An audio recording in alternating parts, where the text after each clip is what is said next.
state in this honorable court.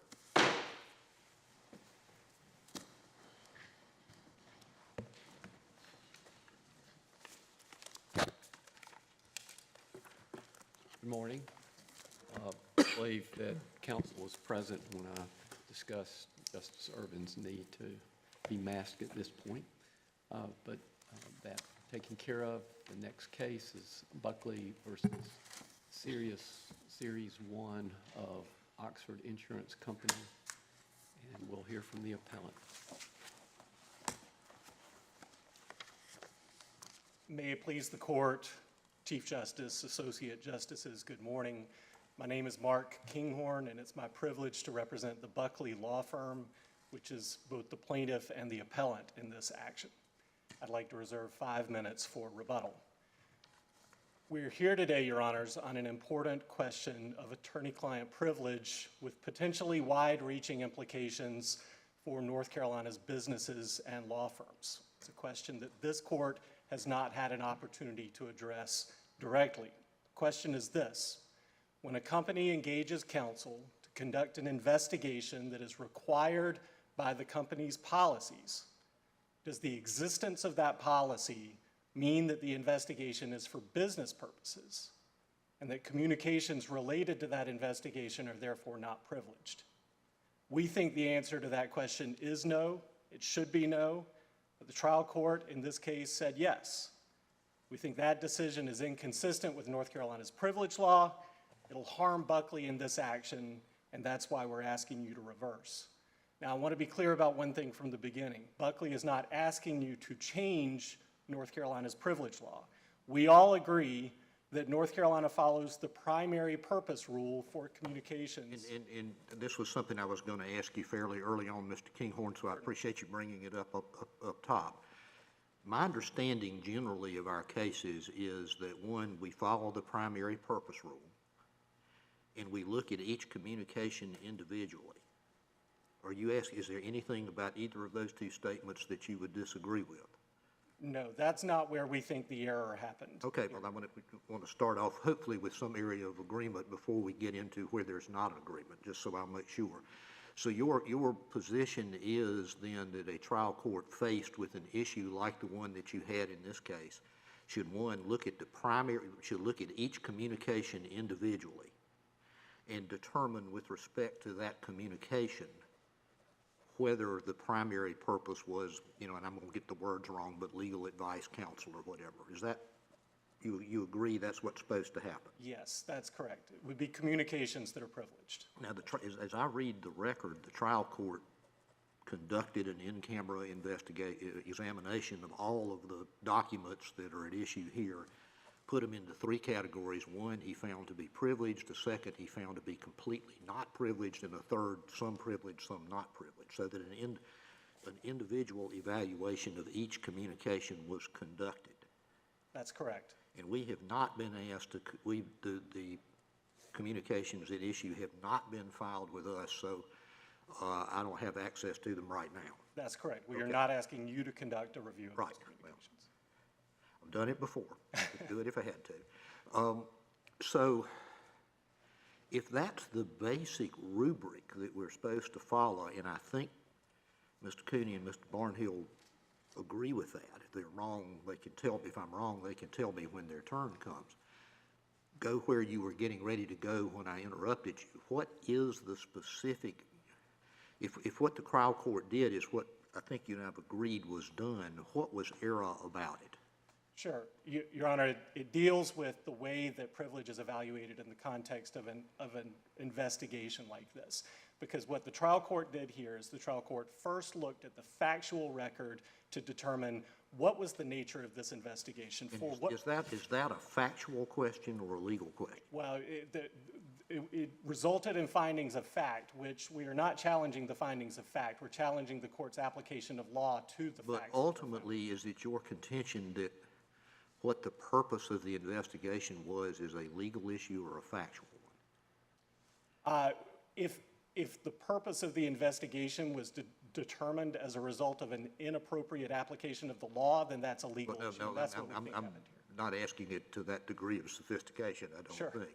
My question is, to the extent that it is relevant, what the purpose of the investigation was it a legal act or a business act or some of both? Is that a factual question or a legal question? In this context, we think that's a legal question Why? because it drives the further analysis to the question of whether communications related to that investigation are privileged. And maybe I can illustrate this by just talking about I what was happened. getting ready to ask you to do that, so feel free. Absolutely, certainly. So in this case, and we laid out the facts in the briefs, I'm not going to go through them in great detail, but this was an investigation that was initiated when Buckley learned that its chairman at the time, its name partner, had been accused of allegations of harassment. So Buckley engages Latham and Watkins in order to conduct this investigation. There's an engagement letter that specifies what the purpose of this investigation is. There were declarations that were submitted by both Buckley and Latham lawyers in order to support the mutual belief of the parties that Latham was being engaged in order to provide Buckley with legal counsel. The court found all of those facts. All of those facts are contained within the order that we're appealing from here today. The court also found one additional fact, which is that Buckley has a policy that requires that allegations of harassment be investigated. And the court concluded as a result of that fact, which was a correct finding of fact, that this investigation was initiated and pursued for business reasons and not in order to provide Buckley with legal advice. We think that was a question of law that the court got wrong because the court was applying, we believe, an inappropriate understanding of how the primary purpose rule works. And let's assume for purposes of discussion that the trial court did get that wrong, that this was primarily a legal investigation rather than a factual investigation. Put aside the discussion you and I just had and move on to that. Certainly. In looking at each specific communication individually under the primary purpose test, why does that make a difference in determining whether any individual communication was or was not covered by the privilege? Certainly. I think it makes an enormous difference, and you see that difference in paragraph 40, You obviously 48. do. I just want to make sure I understand why. Absolutely. So after the court concludes that the nature of this investigation, because it was required by a policy, was for business purposes and not in order to provide Buckley with legal advice, the court then concludes in paragraph 48 that based on its in-camera review of the documents in question, that many of them were made to or by Latham solely or primarily in furtherance of its investigation into Sandler's alleged misconduct in accordance with the policies and are unrelated to the rendition of legal services. So the way we believe that the court analyzed this, just based on the language of the order, because the investigation was pursuant to Buckley's policies, it was therefore for business purposes and not for the receipt of legal advice. And the court then concluded that communications between Buckley and Latham related to the investigation were for business purposes under the primary purpose test. I'm going to ask you one more question and then stop interrupting you, let my colleagues discuss any concerns they may have with you. But hypothetically, since we don't have these things in front of us, let's say that an attorney from Latham interviews a particular witness and gets a statement from that witness, doesn't make any commentary about the legal effect of that statement, whether the statement is believed to be true or false. I mean, in your view, under your view of the proper test, is that a protected communication? If so, why? If not, why? Facts are not privileged. We all recognize that facts are not privileged, including facts that are learned through an investigation. And facts have not been withheld by Buckley in this case. What Buckley withheld were and again, I don't. That's your contention. I don't think Mr. Cooney and Mr. Barnhill have seen them. I know we haven't. So I mean, that's I guess why you conduct an in-camera examination. Absolutely, and I think you'll see in the order that Judge Bledsoe did not take the position that Buckley was withholding facts, notes of interviews or anything like that. What we take issue with in the court's order is that the court ordered that certain communications related to the investigation between Buckley and Latham, in which Latham was providing things such as advice, mental impressions, suggestions about how. How do we know that? Well, well, all we are asking you to do, Your Honor, you asked what the harm was to Buckley, and Right, I'm I mean, trying to the articulate question is, what the harm is. once you go with that argument, then I think you're asking us to assume what the contents of the communications are, and we've not been provided that, so we don't know.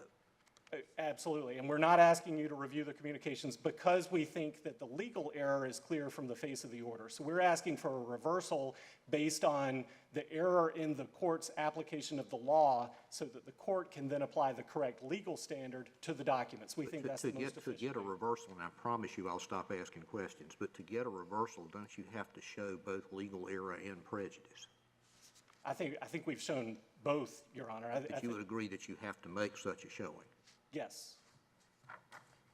And here I believe that we've clearly shown the legal error, that the court's application of the primary purpose test here was not actually a balancing test. It's not actually what the primary purpose test requires. The only fact that the court finds in the entire order that could support the conclusion that this investigation was for business purposes and not for the rendition of legal advice and legal counsel is the existence of the policy. That's it. That's the only fact. So there's a number of facts that the court identified and recognized are on the side of Buckley engaged Latham in order to provide legal counsel and legal advice. And then the court said, but there's a policy. As such, this investigation was for business purposes and not for the rendition of legal advice. We believe that is legal error. Isn't that policy, though, an integral part of what the business court found in terms of operating from the premise that discovery is typically liberally allowed, and typically as well, if something such as the existence of such a policy is in the course of business, then typically it would be allowable through discovery? I think it would not be correct, Your Honor, respectfully, to say that typically the existence of a policy would mean that documents related to that policy are discoverable. We cited a number of cases in our brief, in fact, in which courts found that investigations were conducted pursuant to a policy, and yet communications related to that investigation were not privileged. What we believe the court did not do that it should have done, and that courts across the country generally do, is apply the balancing test. The existence of a policy can be a factor that the court takes into consideration in determining whether the primary purpose of the investigation was for business or legal purposes, but it can't be dispositive, and that's what we have here. So, for example, and did you have a... Well, I was just going to ask, when you say that the policy was for legal purposes, wasn't this a manual of some kind that was employed by the business of the law firm, such that when there was anything done of that nature that's alleged, that there would be an investigation? And if that is the case, are you saying that the whole premise of this policy is for legal purposes and not merely for some personnel guideline? No, I think it can be both, and that's what then Judge Kavanaugh, now Justice Kavanaugh, addressed at length in the N. Ray Kellogg opinion when he was on the D.C. Circuit. That opinion is an excellent guide to how these dual-purpose issues come up in the privilege context, and it happens all the time when companies conduct internal investigations. There can be two purposes for the engagement of a law firm, for an investigation, for communications related to the investigation. It may be that when there is a policy, there is some reason to think that there is a business purpose for the business, in this case the law firm, to conduct an investigation pursuant to that policy. But at the same time, that law firm in this case can engage counsel to conduct an investigation in order to provide it with legal advice. And the question then becomes, under the primary purpose rule, which is the primary purpose? And Judge Kavanaugh... But it has to be on a communication by communication basis, not on the basis of some more global look, right? Yes, and that's exactly what we think did not happen here. If you look at paragraph 48 of the complaint, of the order, then you see that after the trial court concluded that the investigation was for business purposes and not for legal purposes, the court also concluded that communications related to the investigation were for business purposes and not for legal purposes. Then you go, and again, because none of us have seen the things, we can't really evaluate it, but there's page after page after page of document X, then the court says either this is or isn't a legal communication because its primary purpose is not legal advice. And that's really all we've got in terms of how the court applied the test, isn't it? No. You also have paragraph 48 of the order and then other paragraphs as well. So again, I know I keep just returning to paragraph 48 of the order, but this is where we think the court's error becomes truly manifest. So, Okay, so let's look at the precise language of paragraph 48. sure. It starts out saying many solely, primary, in furtherance, and I'm reading from the first sentence of its investigation, unrelated to the rendition of legal services. And then if you look 2 sentences later, it says many reflect the primary purpose of giving or receiving legal advice. Correct. So the court said, we're not going to make a bright line rule that just because there's this investigation, it is or is not related primarily to the rendering of legal advice. How is that not the proper application of the primary purpose doctrine? Your Honor, I actually think that does reveal a bright line rule that the court Where's the applied bright line? with respect to hearings. So by dividing these documents into categories and saying documents that relate to the investigation are not privileged because the investigation was conducted for business purposes. So show me pursuant to the policy. precisely where it says that. So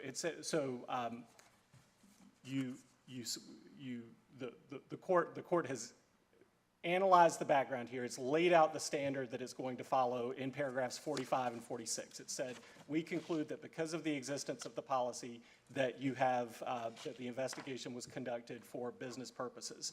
Then the court in paragraph 48 begins to address its in-camera review of the documents, and it says that many were made to or by Latham solely or primarily in furtherance of its investigation. In Okay, it furtherance says of its- many.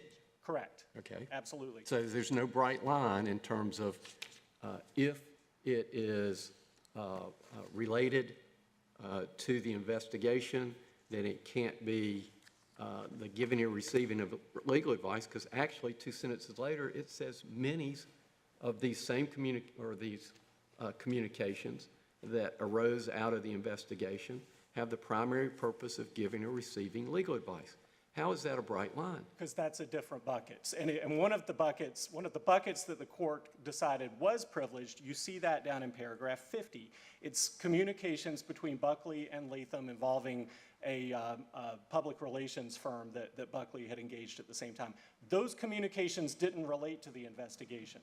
That's the court saying, look, if Buckley is communicating with Latham about issues unrelated to the investigation, such as the public relations response to what's happening with the chairman of the firm, that's not privileged. But communications... Are you then contending that any communication made to or from Latham that related in some way to the investigation is invariably covered by the privilege?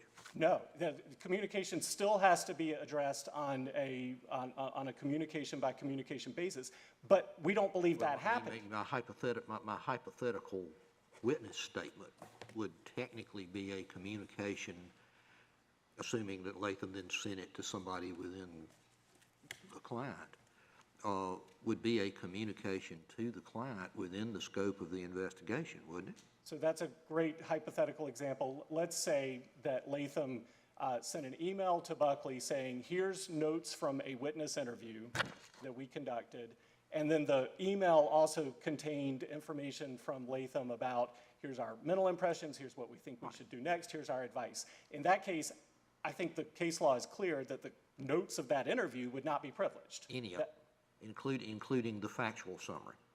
Correct. But the email that contains Latham's advice, mental impressions, recommendations to Buckley, that would be That privileged. would clearly be privileged. And that's what the So court isn't here... that in the category that the trial court, we talked about a minute ago, put in the middle? Some was privileged, some was not. No, Your Honor, respectfully, Okay. I think that chapter 4, or paragraph 48 is where the court starts to articulate its division of communications into different buckets. And the first bucket that the court identifies here are communications made to or by Latham solely or primarily in furtherance of its investigation. So in the hypothetical that I was just laying out, the email that contains Latham's mental impressions would be contained in that bucket. That's clearly a privileged email. It does relate to the investigation, but it contains Latham's mental impressions, advice, recommendations. Why do you assume that they would be treated as purely an investigation, given that many of the statement in paragraph 48 that the Chief Justice pointed your attention to that says many of the Buckley communications reflect the primary purpose of giving or receiving legal advice? Right, because there are other buckets. There are buckets such as those political relations communications that we were talking about that, in this case, the court did analyze that, and he said, this didn't have anything to do with the investigation, so that's not privileged. That is privileged. Well, is it your contention that anything that, regardless of what it actually is, in terms of the substance of the communication, anything having to do with the investigation is privileged? No, to go back to the hypothetical, you have to analyze each communication on a communication by communication basis, and again, that's what we think didn't happen here. Here, the court said at the beginning of 48, any communications that were made to or by Latham solely or primarily in furtherance of the investigation are not privileged. You said any, but the court says many, not any. The court says many are not. How does it make the distinction? Well, it depends on the primary purpose. Your Honor, respectfully, it says many were made to or by Latham solely. So that's identifying the scope of the bucket. It's saying that of this universe of communications, many of them, bucket one, were made to or by Latham in furtherance of the investigation. And then it says that that bucket, that group of the universe, is unrelated to the rendition of legal services, and in the next sentence, that these Buckley communications are not privileged and should be produced. But then you read it in context where it goes on to say, the court could have said, however, but it doesn't. But then it's, and I don't think you disagree with the second statement, which is if the primary purpose were solely for the investigation, you've already said that if it's solely related to the investigation, it's not privileged. Of course, just making that statement. But then in the next one, it's saying in our other bucket, we have those that the primary purpose is for giving legal advice. So two buckets, primary purpose, investigation. Second bucket, primary purpose, legal advice. I'm hearing you say that that's the right test, and I'm having a hard time figuring out how the court didn't apply that. Sure, and the error, Your Honor, is equating the primary purpose of an investigation that's conducted pursuant to a policy with business purpose and not legal purpose. We think that's exactly what happened here. If you look at paragraph 45 and 46, you see that that's the analysis that the court went through. The court identified that there was a policy. Then in the beginning of 46, the court says, as such, the evidence shows that the investigation was initiated and pursued in the ordinary course of Buckley's business, and then in 48, the court concludes that communications related to that investigation, which according to the court was pursued in the ordinary course of Buckley's business for a business purpose and not a legal purpose, were not privileged. And that's the error. We just think that the court should not have come to the conclusion that the bucket of communications that were related to the investigation are therefore for a business purpose and not privileged. Instead, the court should have applied a communication by communication analysis to those documents instead of creating a presumption effectively that any communications related to the investigation are not privileged, because we believe there are communications in a case like this with the nature of the investigation that we're dealing with here that relate to the investigation, but were very much made by and between Buckley and Latham for the purpose of giving and receiving legal advice. Well, let me ask you about that, because in paragraph 48, the court specifically excludes those in his definition of ones that are not privileged, where it says many of the communications are made solely or primarily in furtherance of its investigation, and were unrelated to the rendition of legal services. Why doesn't that take care of your concern? Because I don't believe, respectfully, Your Honor, I don't think that's not the way that I read that sentence. I believe that the court's statement there was saying that there's this group of communications that were made solely or primarily in furtherance of the investigation, and therefore were unrelated to the rendition of legal services. That's consistent with the remainder of the court's analysis as laid out in paragraphs 44, 45, and here in 48 of the order. We think that's the only way to draw a consistent line through all of this. Well, but in the same paragraph, the court goes on to say that there's those that are related only to the investigation and or unrelated to the provision of legal services. Then there are the ones that are related to providing legal services apart from the investigative efforts. Correct. So communications unrelated to the investigation, again, for example, the public relations communications with the public relations firm, the court said those can be privileged because they're not related to the investigation. But communications related to the investigation were for business purposes and therefore are not privileged. We believe that's the analysis that runs through these paragraphs in the court's order, and that's what we believe is error because it's not an actual application of the balancing test for the communications that's required by the primary purpose test. I'm still not clear about how it doesn't do that, where it then says toward the end of that paragraph that many of the Buckley communications reflect a primary purpose of giving or receiving legal advice. These Buckley communications are privileged and have been properly withheld. Right. You're not disagreeing with that part of it, are you? I'm not. That's a different bucket, a bucket of communications unrelated to the investigation that we believe the court analyzed correctly. What we're challenging in this appeal is the court's analysis of the communications that are related to the investigation, which the court held are not privileged because they are connected to an investigation that was conducted pursuant to a policy for business purposes. So if we don't have the actual communications, we only have the log that the trial court did the analysis from. Correct. And How are we supposed to do that? How are we supposed to split those hairs apart? I believe it's clear from the face of the order, Your Honor. I certainly understand that other people may not see it that way, but I believe that the court's analysis is clear from the face of the order, and the court's error in creating this bucket of communications related to the investigation that are not privileged, that's a question, that's an error of law that this court has the opportunity to address. I'm going to reserve the rest of my time for rebuttal. Thank you, counsel. As you're taking your seat, I would point out that our rostrum does have a way to make it go up and down. So for those, it's on the right-hand side, and it's right where your right hand is, Mr. Coney, and you can pull it one way or the other, and it'll make it. How about that? Yeah. Welcome to the modern world. Thank you, Your Honor, I appreciate it. Mr. Kinghorn, I just didn't want to interrupt you. That's why I didn't point that out.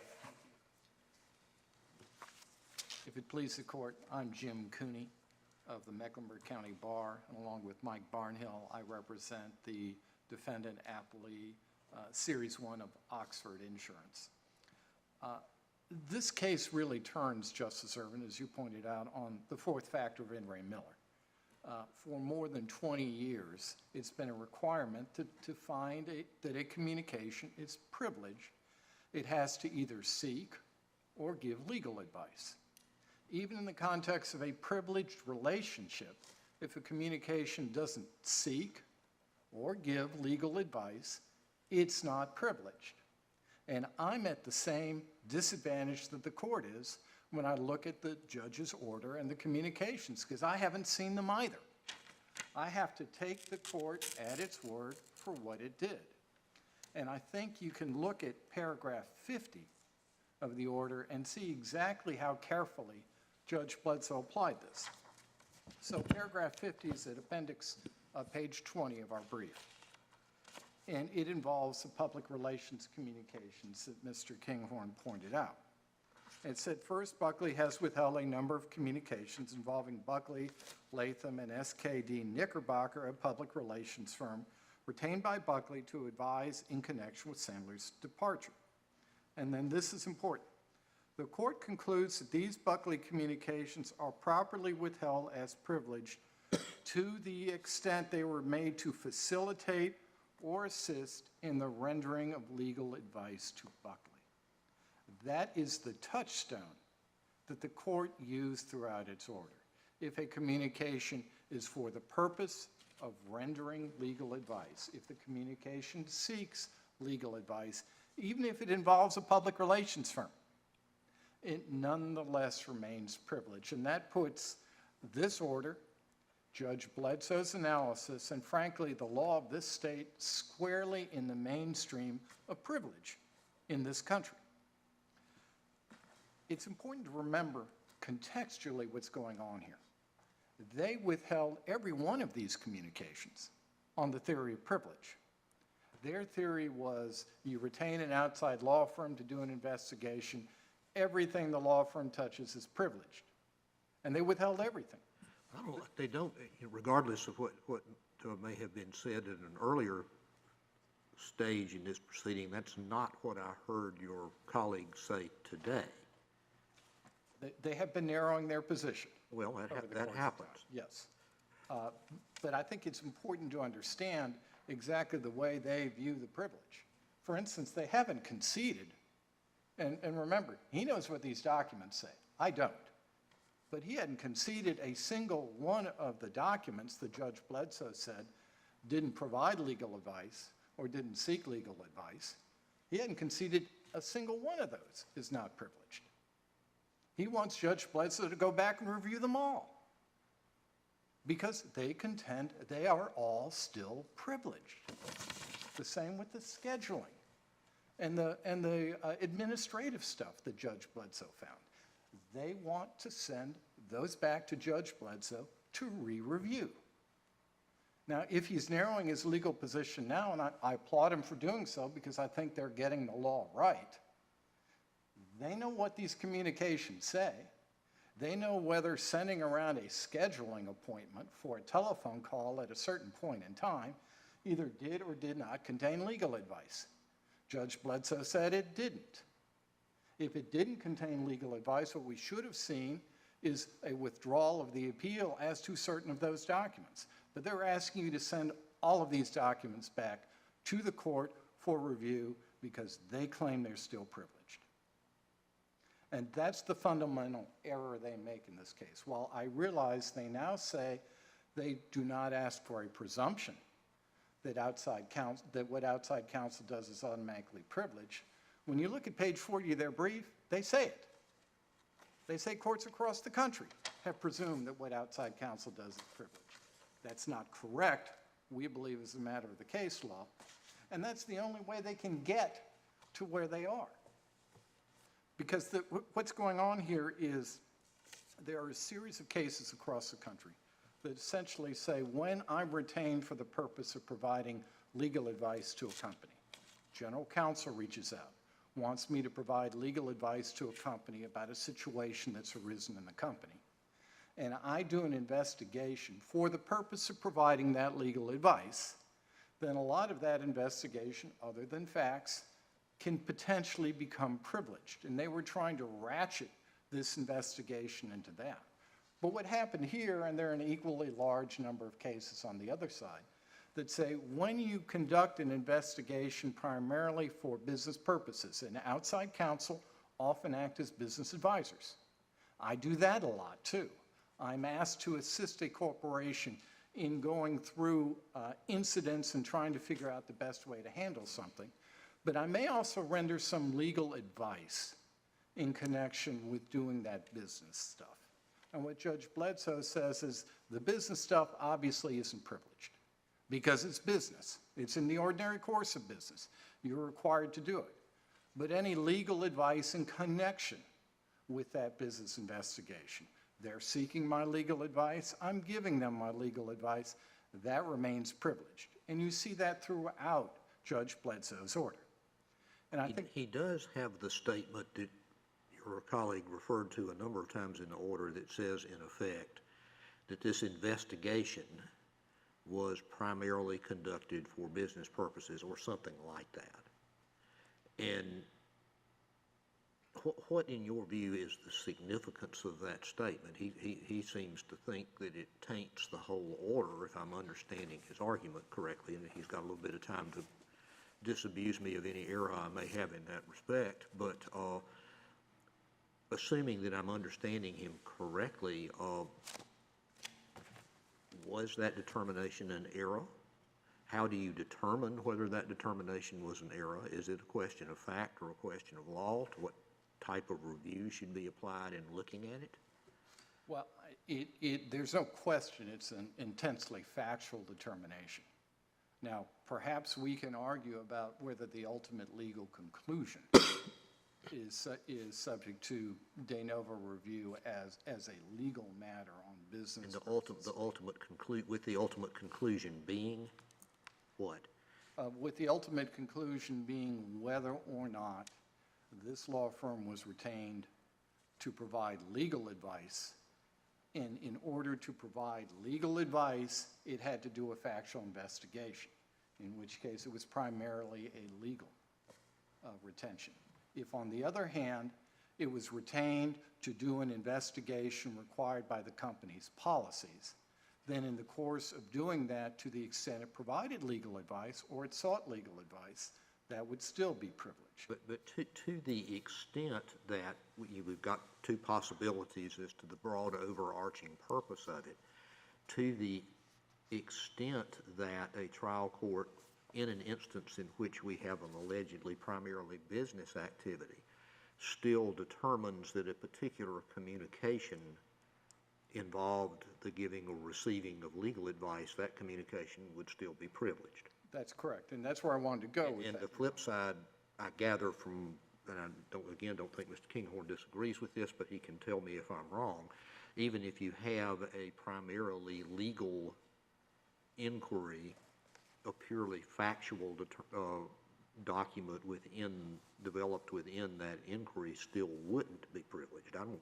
hear either one of you disagreeing with either of those two propositions. Am I mishearing the argument? No, I think you're hearing the argument as it exists today the correct way. That's the only version of the argument I have before me, Mr. Cooney, so I think I got to go with that one. Well, as I say, if that is indeed where Buckley has landed, then I'm at a loss as to understand why they want every one of these documents sent back to Judge Bledsoe, including the ones that do not primarily seek legal advice or in which legal advice is not given. Now, to go back to the question about business versus legal, that's a preliminary inquiry, but Your Honor is exactly right. You still got the fourth factor of Miller. And the fourth factor of Miller says, was the communication given for the purpose of receiving legal advice or the giving of legal advice? That has to occur under either scenario. And if it doesn't occur under either scenario, it's not privileged. And I think what they're attempting to do is they're attempting to take one sentence and create this notion that somehow Judge Bledsoe said, well, you know, if you went out and interviewed one of the accusers, and to use your hypothetical, you have a factual interview and then a series of mental impressions or legal advice. The attorney says, I think this is a credible witness. If this witness is credible, there's a Title VII violation here. We have to worry about D.C. law. Judge Bledsoe clearly indicated he would be redacting that because you've got one communication that's just simply a recitation of facts. And then you're looking at those sentences where the attorney's giving mental impression and offering legal advice. You're going to redact that because the purposes of those portions of the communication are for the purpose of giving legal advice. And you see that in Judge Bledsoe's order. He has several places where he says, I'm going to redact this email, but I'm not going to redact the rest of it because this email seeks legal advice or this email gives legal advice. What he was looking at, I think, and I can't be 100% sure, is he was looking at 157 separate email strings. So there'll be a number of communications in connection with each email string. And he was examining each of the communications on the email string to determine, does it seek legal advice? Does it give legal advice? And so as he's going through that, That's the touchstone, and that touchstone stays the same, whether it's for a business purpose or whether it's to provide legal advice and you're doing an investigation to assist you in the provision of legal advice. Now, I do have to disagree with Mr. Kinghorn where he said there was only one fact that led Judge Bledsoe to conclude this was primarily business. The fact he pointed to, of course, there's no dispute, the firm's policies required this investigation. It's a pretty important fact, and it's a business-related fact. But that wasn't the only one. The second fact was the engagement letter. You know, you would think in an engagement letter between one of the leading firms in the country, Gibson Dunn, with another law firm to conduct an investigation for that law firm, you're going to use some precision when you describe what the subject matter of the engagement is. And the subject matter of the engagement, as described in the engagement letter, was the internal review of a personnel matter. Now, there's no question they also would give legal advice in connection with the internal review of a personnel matter, but it's the internal review of a personnel matter, and let me give you a quick reference on that. That's at sealed record page 950. Literally the third sentence, but the first one under legal services. You have asked us to represent you in connection with an internal review of a personnel matter. It doesn't say you've asked us to represent you in connection so that we can give you advice, or so we can provide legal advice to you, we can provide legal services to you. It's the internal review of a personnel matter. To what extent, if any, do we accord deference to the trial court in its in-camera review relative to its determination on these various documents? Under the normal circumstances, I think there's an argument you can make that it's an abuse of discretion, and that's if you're given the documents. But here, you're not even given the documents. I mean, I think the trial court's review has to be conclusive because you haven't been given the documents. There's no way you can go back and say, well, the trial court was wrong on document 83 because you haven't seen it. You have to accept that. And when they did not give you the documents, they have to accept that too. I'm sorry. Let me just ask a couple of questions. First off, paragraph 46 of the findings of fact talk about that, and let's put it in the context of a business. When a business has a policy that requires further investigation of sexual harassment or any other personnel matter, the court seems to be saying, well, that's the ordinary course of any business. It's paragraph 46 of the findings of fact is what I'm looking at. Yes, Your Honor. Is that a wrong statement? No. So then I'm moving over to the amicus brief of the chamber and the other folks there,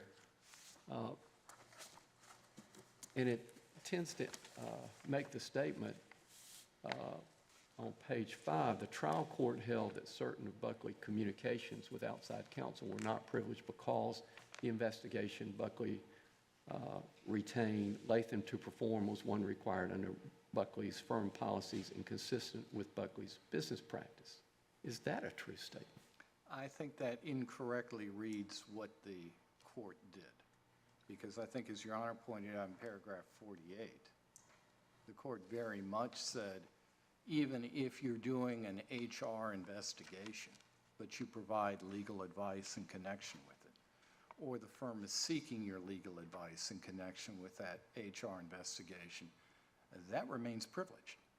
And you can see that throughout Judge Bledsoe's order. And let me kind of clear up something, because, of course, Judge Bledsoe is ruling in the context of the arguments that were presented to him at that time.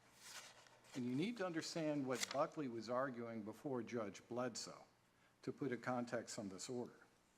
So, and this is at pages 1589 and 1590 of the sealed record. And this is Mr. Kinghorn. We are taking the... Counsel, I don't want you to reveal any confidential information. This is from Mr. Kinghorn's argument before the court. Okay. And that was conducted in open court. We are taking the position first that you apply a different standard when you're parsing out the privilege with an in-house lawyer versus an outside lawyer. They are no longer taking that position. We're just saying that due to the nature of the investigation, due to the nature of those engagement, those communications in this case are going to be privileged. I mean, they were throwing an entire blanket over it saying, this was for the provision of legal services, everything's privileged, your inquiry stops. We make it easy for you, Judge. And the judge was obviously having to address that issue. And again, there's case law that talk about that. But what the court found is effectively this began with a business imperative. An outside law firm was hired, primarily because it involved the name Buckley Partner, and that's what they say, and that it still didn't lose its business imperative, but legal advice would still be protected. But there's an additional fact also that the court pointed to, and that's a joint statement or joint affidavit that was executed by the executive committee. And one of the things the executive committee said is they wanted Gibson Dunn to do this investigation because they wanted all the parties to see the investigation as fair. Well, first of all, Mr. Sandler would be one of the parties. Mr. Sandler's not in a privileged position vis-a-vis Gibson Dunn and Buckley. So they certainly thought that whatever Gibson Dunn was going to do would be sent to Mr. Sandler. And then they talked about we wanted external audiences who would see it to also see the investigation as fair. So once again, how can you have a privileged relationship that you want external audiences to see? The simple fact of the matter is that they retained Gibson Dunn because of the sensitivity of the matter, and they wanted somebody outside the firm to do an objective investigation. Now, all of this becomes important because if you go with their theory that somehow all of this is still privileged, you can see how the privilege is used to obstruct relevant fact-finding. Because in this case, we've got two big issues on this $18 million claim that Buckley has filed. The first is, did Buckley have reason to believe before it purchased the policy at the end of December 2017 that Mr. Sandler might leave the firm? Because they had reason to believe that it was likely that something might happen to cause him to leave the firm. That's excluded from the policy. They had an outside investigation going on by Gibson Dunn, one of the biggest law firms in the country, by a former White House counsel into Mr. Sandler, and they didn't bother to tell the insurance company about it. And then the second exclusion is if the law firm takes actions that lead to Mr. Sandler leaving, that's excluded from coverage. We believe these communications, it's our theory that these communications are relevant because they're going to show the law firm working hand in glove with Buckley to accomplish just that purpose, to force Mr. Sandler out of the firm. And we didn't make this up. We didn't stumble across this in discovery. You read their amended complaint. It goes on for 4 pages almost about the Latham and Watkins investigation into Mr. Sandler. They're the ones who put it out there. Having put it out there, they now want to argue you can't have anything about it because it's all privileged, because it was for legal services. And that's precisely why they withheld every one of these documents. And notwithstanding Mr. Kinghorn's argument today, they still want all these documents to go back for a privilege review.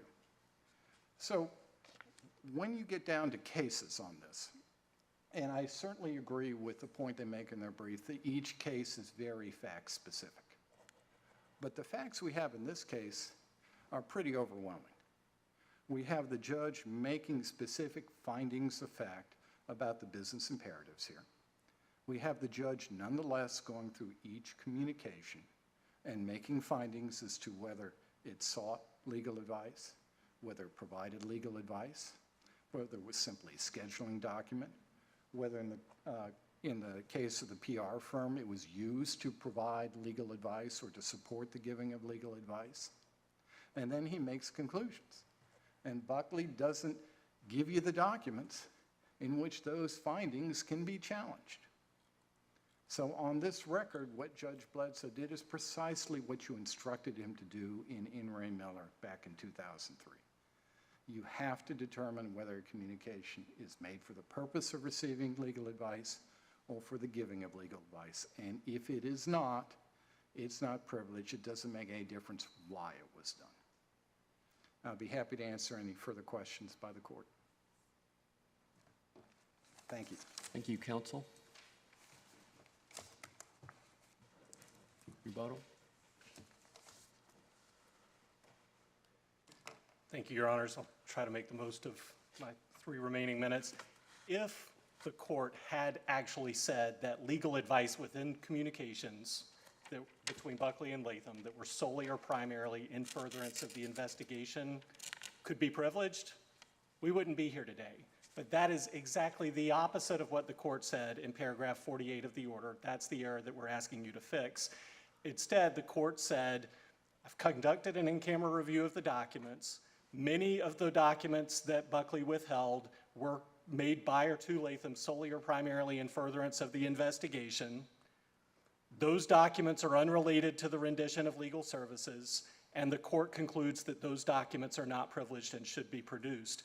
And then the court said there's another bucket of documents from the evidence presented that Buckley retained Latham to provide legal services apart from the investigative efforts, and that many of those communications reflect a primary purpose of giving or receiving legal advice and could be privileged. So our problem here that we're asking you to address is that by creating a first bucket of documents that are documents related to the investigation that were made by and between Buckley and Latham in furtherance of the investigation, and those documents are therefore not privileged, that was error that needs to be addressed. And it's important error because it goes to the public policy of the state. We've addressed that in our briefs. I'm concerned that if this order is not addressed, if this misstatement of the law of North Carolina is not addressed, it creates a disincentivizing impact on businesses and law firms in terms of the enactment of these types of policies. Buckley, for example, although not a North Carolina law firm, but extrapolate it to any North Carolina law firm or business, could look at this order and could say, look, if we didn't have a policy, the court wouldn't have had any basis to conclude that the investigation was for business purposes, and would not have had any basis to conclude that communications related to the investigation were for business purposes and therefore not privileged. So we want to maintain our privilege. We're not going to enact a policy. That's the exact type of disincentivizing impact that we believe could come from this type of a decision. I also just want to address one technical thing. We're not, the relief that we're asking for here is very specific. We're asking this court to correct what we perceive as an error of law that's embedded within this order that taints, to use Judge Irvin's term, the court's analysis of the documents related to the investigation. We're not necessarily asking Judge Bledsoe to review all of the documents all over again.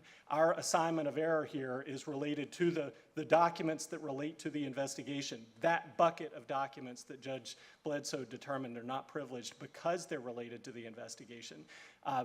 We're not assigning error to his analysis of documents that he concluded were not related to the investigation and therefore could potentially contain legal advice. It's his presumptive conclusion that documents related to the investigation do not contain legal advice, were for business purposes, and therefore are not privileged that needs to be addressed. Thank you. Thank you, counsel. Thank you to everyone. Support. All rise.